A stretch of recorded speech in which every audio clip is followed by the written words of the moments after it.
Hello, everyone. Welcome to the We Got Talks podcast. I'm Rafa, and I'm joined here with Zach. Zach, you want to introduce yourself?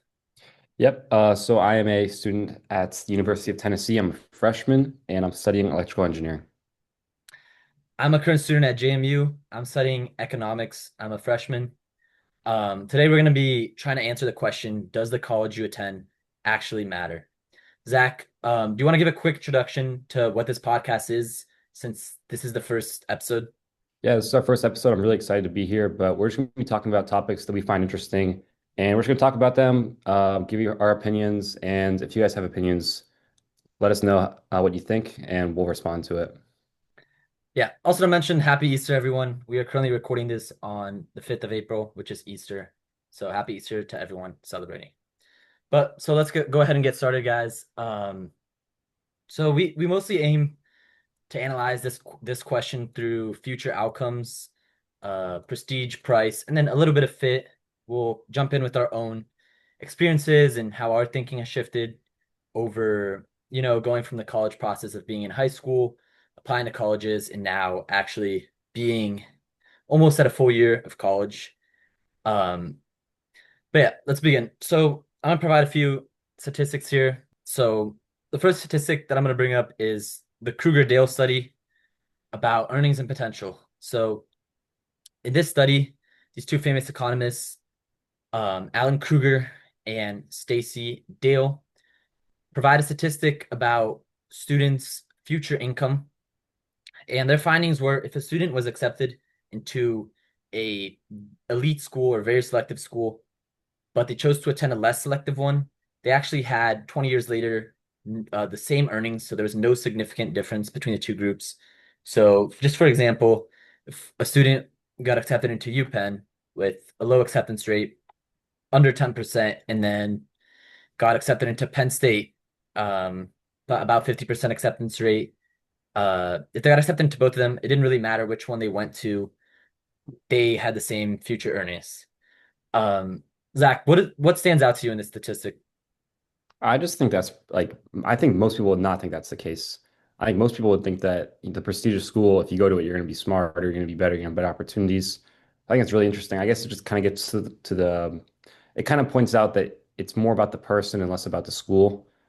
If someone's smart enough to get into UPenn, which is a pretty prestigious school, they can go to a school that might be less prestigious, like Penn State, and still do well just because they are smart and ambitious. Yeah, I think it definitely highlights the ambition part because, you know, if people, like you said, are maybe naturally inclined to think the prestige is going to play a big role, this really eliminates that factor. And I'd say really makes it about ambition over Yeah. anything. Yeah. In fact, I actually had a study that was kind of related to that, but I'm looking at it through a different lens now, so I'll show you it. In 2020, according to government data from College Scorecard, uh, graduates from MIT, Harvard, Stanford, and Carnegie Mellon saw 160% greater annual median earnings compared to all other institutions. And so at first I was like, okay, well, these schools are, making people earn this much more, but I think it's kind of related to what you said, where if students who are accepted into these schools are just going to be smarter and more ambitious, which is why they're doing better. It's not because of the school. And it's kind of an example that correlation doesn't equal causation. How do you feel about Yeah. that? I mean, yeah, just to clarify, it's not necessarily about being smart. I'd say those students probably just worked harder and did more activities and requirements catered towards college applications, right? Yeah, that's true. Um, but yeah, I think when you look at a statistic like that, it's a very big oversimplification because, for example, one thing that I found when I was researching this topic is students that went to Harvard, their families had a median income almost three times as higher as the average student that goes to college. So we start peeling back those layers, and now we're talking about, well, they're coming from a better family, that could lead to better connections. They could be in a better area. And I think there's so many things involved with that statistic that it's hard to like leave that on an island and say, like, okay, if you go to Harvard, you're gonna make, a lot more money because you went to Harvard, if that makes sense. Yeah. Yeah, that makes sense. I'm gonna bring up two statistics here about um, CEOs, American leaders, and so the first one's gonna be a Business Insider article that noted that in a 2014 study, out of the top 10 Fortune 500 CEOs, only one had attended an Ivy League school. The others graduated from schools like the University of Arkansas, Auburn, and the University of Nebraska. And then the second study is going to be the Platinum study done by Michael Lindsay. And he references that out of 550 American leaders, so we're talking about CEOs, nonprofit heads, and government officials, nearly two-thirds of them attended schools that were not considered elite. So this is again one question is a statistic that's going to make us question how much does the prestige, I guess, matter? Because I guess a lot of people might be naturally inclined to believe that, to get these top roles, the CEOs, the leaders of our society, you would need to go to these prestigious schools, right? So, what do you think about these two statistics, Zach? I think that the second one, I do think that the fact that there's still one third of those 500 and however many leaders are at or did attend an Ivy League school, that does show that your chances of becoming a person of importance is higher if you attend a school, but it's not impossible if you don't. I think that's what that study's trying to say. You can still go to a school, and if you're just as ambitious, you can accomplish just as much. Yeah, yeah, I definitely agree with that.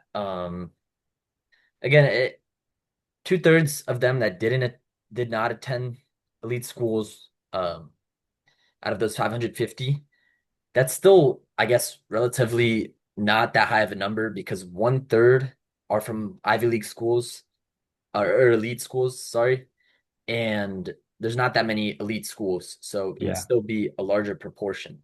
It still is a large proportion, but it's still two-thirds of people didn't attend that school.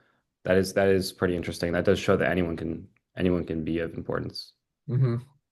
Yeah, and then I wanted to highlight some exceptions. Um, there are going to be certain jobs and career paths that are definitely going to be a lot more impacted.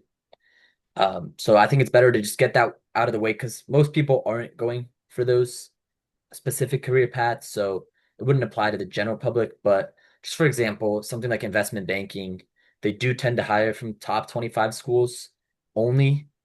And that's just because it's not because the students are any better. It's mostly because going a student at those Ivy League schools, it is basically already an automatic filter for those companies. And there's no point for them to go out and spend resources to go advertise to a school that isn't as selective. Yeah. And we're also talking about undergraduates as well, and Yeah, specifically like yeah, that's important to undergraduate clarify. college. Yeah. All right. So now we're gonna be looking at college rankings because especially for me, this was an important factor for finding out what school I wanted to go to. Like wanted to if I wanted to go to a school in high school when I was in high school, first thing I would do is I would Google what's the school's ranking and compare it to other schools on this list. And I didn't know where they got that number from, but that's just the number I used because I don't know. Rob, how do you feel about this? Yeah, I mean, I was basically the same as you. I feel like almost everyone just kind of looks at that number and that plays a big role into, I guess, what college you choose. And I was taking a look at how they actually formulate these rankings. So for US News, they use things like research, grants, and just reputation, honestly, is a big factor that goes into these rankings. So I think it's important when we're talking about undergraduate education, people have to understand that these universities have the rankings they have because of the work their professors do and graduate students do. It's those popular studies, famous studies that really give them the name. Yeah. I think a school like a Chem 101 class at Harvard isn't going to be much different than a Chem 101 class at the University of Tennessee or JMU. It's it's really the graduate classes and maybe even just the higher level classes that are going to be of any difference. Yeah, 100%. And then I personally am fine with like large lectures and teacher assistants, but some people prefer actual professors, so then you might be looking at what schools focus on undergraduate teaching. That could be important when we're looking at, oh, what college do you want to attend to? And then, so a hypothetical I was thinking about, Zach, was if we took two kids, and I'm just picking these schools because one of the highest acceptance rates, one's one of the lowest. If you took a kid from Ole Miss and switch them with a kid from Harvard, but like they're the same kid, you just literally took one from one college, switch them with the other. Okay. What do you think would happen with their future outcomes, I guess? Hmm. I think the kid who was originally at Harvard, he would still be able to do well at Ole Miss. Obviously, his environment might be a little bit different, but if he still is the same kid, he'll still work hard and apply himself and strive to do really well. And for the Ole Miss kid, they might not have a hard work ethic, or they might not be as ambitious. So I don't think they'll do as well. I think the Harvard kid would still do better than the Ole Miss kid. So again, you're going back to that point we made earlier of it's the ambition of the person, but and Yeah, not I don't, right. to an extent. I think the Harvard kid obviously would do better at Harvard than he would at Ole Miss, but I do think they would still be pretty similar because it's more about you than it is about the school. Why do you think that Ole Miss kid would be do better at Harvard? Why wouldn't he do better? No, why do you think he would do better? I think his environment would help him slightly, but at the end of the day, if he's still the same kid, you know, he's not gonna have too much big of an impact if he's not changing who he actually is. Okay. Yeah, continuing with that, I guess another question, another hypothetical I wanted to ask was how do you balance like if you have a scholarship from one school, let's say you have a full scholarship to a 50% acceptance rate school, Penn State, Okay. for example, Yeah. and or you could pay 100,000 a year for Harvard. And again, we're talking about undergraduate education. What do you think would be important to consider here, Zach? And what would the decision you make if you were in this position be? Yeah, I mean, based off what we're saying, if you're paying 100,000 a year, you're basically just paying 400,000 over your 4 years just for the name. I mean, at the end of the day, you're probably getting a pretty similar education as an undergraduate student. But the thing about Harvard is you have that line on your resume now that says you attended Harvard. Hmm. So for me, I definitely don't think I would do it. Although it's tempting, I think 400K just for that isn't worth it when I can go to college at a still well-respected school for free. But I think that's going to depend on the person. Someone else who is better financially might think, yeah, it's just 400K and I get to go to one of the best schools in the nation. That's a no-brainer. But I think it's going to depend person to person. But you're basically paying for that title. Yeah, and how much do you think that title actually matters, like for employers, for example? I do think it matters actually. I think it matters not as much as some people might think, but I think for getting your first job, if you attended Harvard, that's someone looking at your resume is going to instantly see that and think, wow, this guy's smart. They know what they're doing. They're hardworking. And yeah, What do you think about the long term, like 10 years after college? I think after your first job, it starts to matter less and less where you attended school. What's going to matter more is your job experience, your real world experience, your first job, how it went there, stuff like that. Okay. An Yeah, interesting thing is I think this is quite similar to like buying like designer clothes. You're just paying a premium just for the name brand to say that you can afford the name brand okay. or to say that we're able to go to this school. I think it's quite similar. That's an interesting analogy. Um, and then one thing I also had here that's important to highlight is the specific program focus in the school. Um, because if you go to Harvard, let's say, again, we're bringing it up, but for something like just a random major they are not necessarily good at, it might actually be better to go to a less prestigious school that focuses on that specific major. Moving on, Zach, how has your thinking shifted over time throughout this first year of college about this topic? Yeah, I definitely think when I was first applying to schools, I just thought, okay, higher ranking school is gonna be better. If I get into the higher ranking school, I'll go there. Very simple, didn't really put much thought into the actual like anything else really. I did look at, I'm an engineering student, so I did look at how good the engineering programs were. But besides that, I didn't look into it that much. And then now being at school and seeing a lot of my friends who go to different schools, I kind of see that it's all very similar, at least in this first year, especially. We're all taking the same classes, even people who are at much better schools or much worse schools, ranking wise. It's all pretty much the same classes that we're taking. Okay. Yeah, I would say I agree with you for the most part. I think I also as well mostly based off how good a college was on the ranking. But ever since I've gone through this first year, I've kind of realized it doesn't really matter as much as you may have thought before. Um, yeah, just to build up off what you said. And so I have the question for you now. Do you think college rankings are, I guess, overrated when it comes to looking at does a college matter? I think for most people's situations, it's very overrated because a lot of people just want to do their undergraduate degree and then join the workforce. So all these extra metrics that are being added to determine these rankings are obsolete. And you should really just look at, is the school a good fit? Is it a good program within your major? And is it a good price? I think the actual name does not matter, and the actual acceptance rate doesn't matter as much. In fact, I actually have a pretty interesting study here, and this is evidence from the U.S. Department of Education, and it shows that among colleges with acceptance rates between 40 and 90%, there exists virtually no relationship between selectivity and earnings for students who graduated there. So from 40 to 90% acceptance rate, the earnings were the same on average. And I think this really does show that the success isn't determined by what school do you go to, because at the end of the day, it's more about you. It's not about the name of the school or the acceptance rate or anything like that. Yeah, I think when we were talking about the common experiences our friends have, right? With us, people at schools that are high ranked and lower ranked. I watched a TED talk on college applications, and one thing the speaker was mentioning was the fact that this is going to tie into that 40 to 90% range. It's like everyone in that range has about the same like application. Like they have around the same like GPA. They have around the same extracurriculars. They did a sport, they did a little club.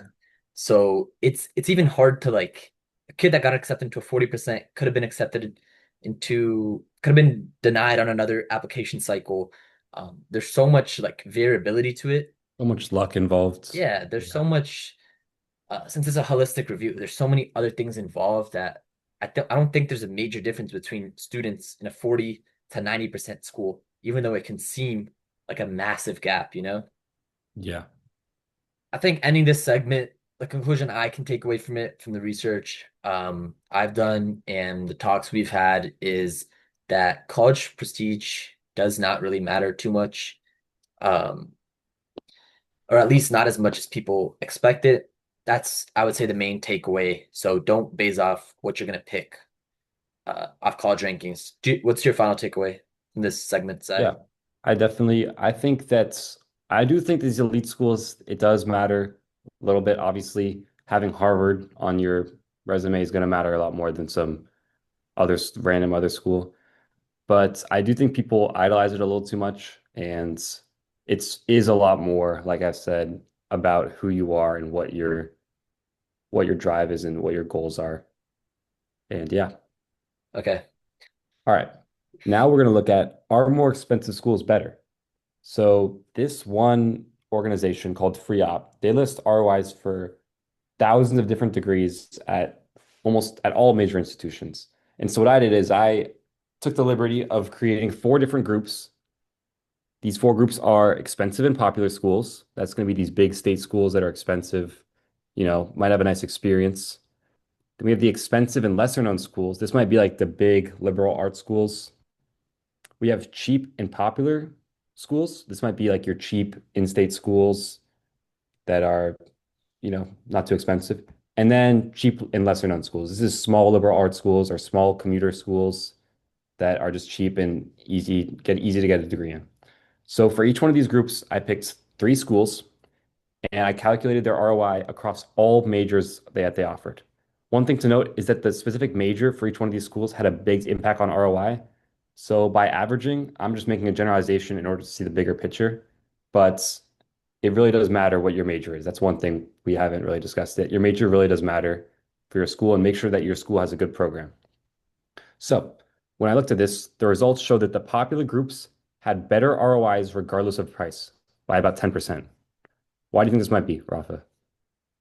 Um, I think it could be for multiple reasons. Definitely the major, like you mentioned, Yeah. because But obviously specifically, why were the more popular schools? Why did they have slightly better ROIs? Why do you think that could be? the first thing that comes to mind would be alumni networking. Because if you go to a popular state school, 50,000 students, you got alumni all over the country, everywhere. And alumni love to help other alumni out. That's definitely something I've come to learn in this first year of college. Um, I don't know. What do you think? I think that's I the definitely first think thing an that alumni comes to mind. network, and I'm trying to figure out other things. I mean, it could just be a better, like someone, if an employer is looking at your resume and they see a school they know, it might be better than just seeing some school that they've never heard of. They might not know if that school's good or not. So that could be another reason. Yeah, like But it's only reputation. 10%. It's not a drastic difference, but it is still worth noting. And now I would argue the even more relevant result that I found is that there were little difference between how expensive the school was and its ROI for both the popular and less popular groups, showing that if you go to a expensive school versus a non-expensive school, it's the same ROI regardless of how popular it was. Yeah, I mean, I feel like that makes pretty good sense. You think so? Because some of these expensive schools, Um, the ones that I can think off the top of my head, kind of more famous ones, Pepperdine University, High Yeah, Point. that was one of the ones I used Pepperdine Um, in my study. I mean, they just have really nice campus and amenities for students. Like Yeah, that's why they're more expensive. It's not because they have a better education, yeah. um, like better professors or anything. So I think that checks out. Definitely makes sense. I think for the most part, when you're paying more, you're paying less for the education and more for the overall experience. For example, a school like U Miami, it's mainly expensive because you're in Miami. It's just an Yeah. expensive area to live in. Whereas there might be schools that are just as good education, but they're just in a random area that's not ex as expensive. And Zach, so what would you think? Like, would it depend on the person if they want to go ahead and pay that money to have that experience? Like, I don't know, Definitely. Yeah, yeah. you really like Miami or whatever. I think it's more going to come down to your financial situation and whether you're willing to go into debt for college. But I do think it is worth noting that it doesn't, at the end of the day, you're going to receive a similar amount of money anyways. So it's just whether you're willing to pay that premium to get a potentially better experience at college. Yeah. It's a little bit off topic, but I would personally not advise to take out debt just because if you're trying to build wealth for the future, you can't build wealth if you're in debt and you're paying off debt. So even though you might have a little bit better experience, at least in my opinion, I don't think it would be worth it Yeah. because you're gonna have a great experience most likely wherever you go. That's also something I've learned in this first year. I visited other colleges. I went down to Tennessee. Uh, Yeah. I visited Virginia Tech, and How'd you like Tennessee? it was really good. I like the Yeah, yeah. hospitality, Yeah, uh, yeah. the vibes of the campus. I really enjoyed it. But I guess my point with that is, like, you will find your people basically wherever you go. If you go to a school like a big school with 40,000 students, I promise you, there will be a group of people that are like you, that have the same Yeah, interests as you. You know, definitely. you will find those people. So just be patient with that. And now we're thinking about what are the conclusions the viewers can take away from this episode. Um, and I guess I'm just gonna ask straight up, Zach, does the college you attend actually matter? I think it matters a lot less than people think. I think when you're looking at prestigious schools, it is important. And if you get in, you should go if it's at a good price, but it doesn't matter too much. And if you're a smart student, you'll do well anywhere. If you're at a school that's not elite, ranged 40% to 90%, it really does not matter what the school is. You will get paid equally no matter what. So just find a school that's a good fit. And then finally, looking at the price, I think that you should go to a cheaper school, unless you are fine with paying that premium, knowing that it doesn't really have a difference in how much you're going to end up making. Yeah, I completely agree with you. For myself, I would say it has a minimal impact where you attend, and that definitely contradicts, at least I think, what a decent amount of people do think that it has a big Definitely. impact. Um, and because they're just looking at, like we mentioned, they're looking at these statistics that are there, like like you mentioned, Zach, the Harvard students make X amount more than a student that doesn't go there. They're just looking at these from the outside. They're looking at the rankings from the outside, but not actually understanding what factors go into that and how these statistics are formulated. And I think once you understand that, you do kind of realize it doesn't have that big of an impact. Yeah. So my main advice to whoever is deciding where they want to go to college is to just pick a place where, I mean, definitely you're comfortable in your budget, you think you'll enjoy it, but also be able to study and do your best academically and develop professionally.